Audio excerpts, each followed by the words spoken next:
Social media on कई त ॾिठो हिकु तस्वीर नज़र आई।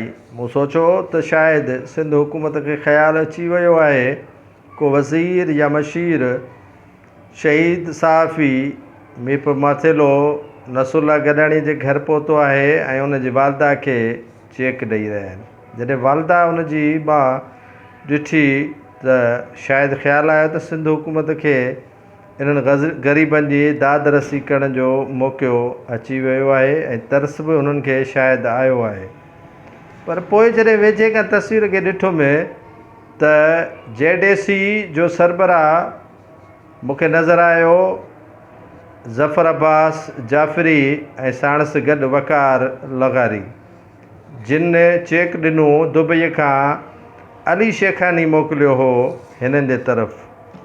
नाज़रीन, ॾाढो ॾुख ऐं अफ़सोस थियो त सिंध जी हुकूमत हिननि ग़रीबनि वटि ताज़ियत करण जे लाइ बि न आई ऐं न ई वरी साणनि खां क़त्ल वारे मामले में अॻु भराई करण जे लाइ के जोगा उपाउ वरिता विया।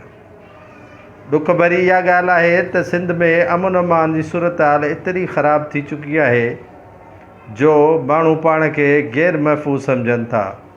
कारोबारी तबिको त तबाह ऐं बर्बाद थी वियो, पर जेको ग़रीब तबिको आहे उहो आहूं ऐं पुकारूं करे रहियो आहे। सिंध हुजे वज़ीरनि खे, मशीरनि खे, हुकुमराननि खे ऐं जेके वरी हुकूमतूं ॾियनि था उन्हनि खे बददुआऊं ॾींदे नज़र आया। मूं सोचियो पिए त वज़ीर आला सिंध शहीद नसरुल्ला गॾाणीअ ॾे न वियो आहे त शायदि कोटड़ीजीअ जे शहीद पुलिस एहलकार जंहिंखे जमाली पुल कराचीअ वटि गुज़िरियल राति क़त्ल कयो वियो, शहीद कयो वियो पुलिस मुक़ाबले दौरान, मूं सोचियो त उन जी ताज़ियत करण जे लाइ ही वज़ीर आला या अमलदार उन ॾे वेंदा।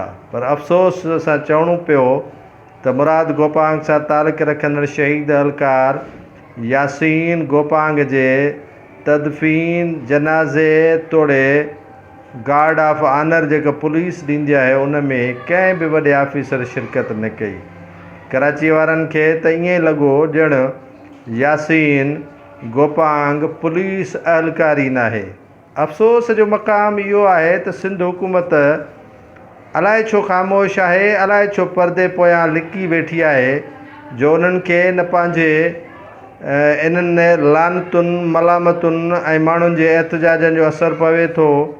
5 महीननि दौरान नाज़रीन 31,000 कराचीअ में वारदातूं थी वियूं आहिनि, जंहिंमें 40 खां वधीक नौजवान क़त्ल थिया आहिनि। अहिड़ा ॿीणा नौजवान सिंध जे ॿियनि इलाइक़नि में धाड़ियल नथा फुर दौरान मारिजी विया आहिनि। डकैतीअ जूं 31,000 वारदातूं कराची जहिड़े शहर में ऐं 5 महीननि दौरान थी वियूं आहिनि। अफ़सोस मूंखे पीपुल्स पार्टी जी हुकूमत ते अचे थो, पर उन्हनि हिज़्ब इख़्तिलाफ़ जे जमायतुनि ते बि अचे थो जेके हींअर ख़ामोश वेठियूं आहिनि। MQM रड़ियूं कयूं आहिनि वज़ीर आला, वज़ीर आज़म ऐं वज़ीर दाख़िला साम्हूं, पर हिज़्ब इख़्तिलाफ़